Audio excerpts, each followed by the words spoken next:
আসসালামু আলাইকুম। আজকে চলে আসছি নওগাঁ জেলার অদূরে অবস্থিত ফতেপুরে। এই নওগাঁ জেলার খুঁটিনাটি তথ্য আজকে এই ভিডিওতে তুলে ধরব। নওগাঁ জেলা বাংলাদেশের উত্তর পশ্চিমে অবস্থিত। এটি একটি সীমান্তবর্তী জেলা। নওগাঁ জেলা রাজশাহীর অধীনে।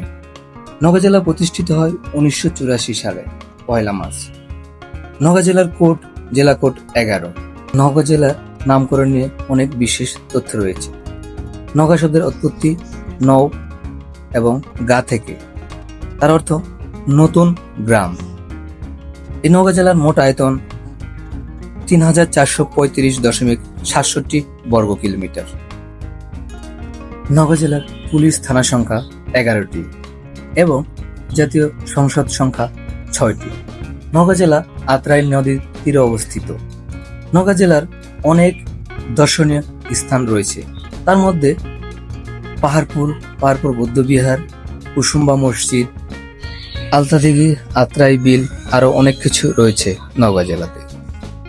এই নওগাঁ জেলার 2011 সালের আদমশুমারি অনুযায়ী নওগাঁ জেলার মোট জনসংখ্যা প্রায় 26 লক্ষ। নওগাঁ জেলার উপজেলা সংখ্যা 11টি। নওগাঁ সদর, পত্নীতলা, আত্রাই, রানীনগর, মহাদেবপুর, পরশা, ধামুরহাট, নিয়ামতপুর, সাপাহার, বদলগাছি।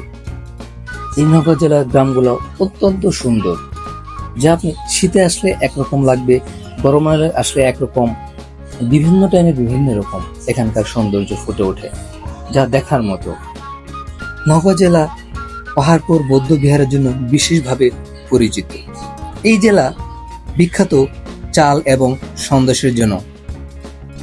নওগাঁ জেলা সবুজের সমারোহ সৌন্দর্য দেখতে চাইলে আপনাকে আসতে হবে শরৎকাল, যা অপরূপ সৌন্দর্য। ধান, যেদিকে তাকাবেন শুধু ধান আর ধান, যা মনটা জড়িয়ে নিবে, প্রশান্তি আসবে, মনে একটি শান্তি দোলা দিবে।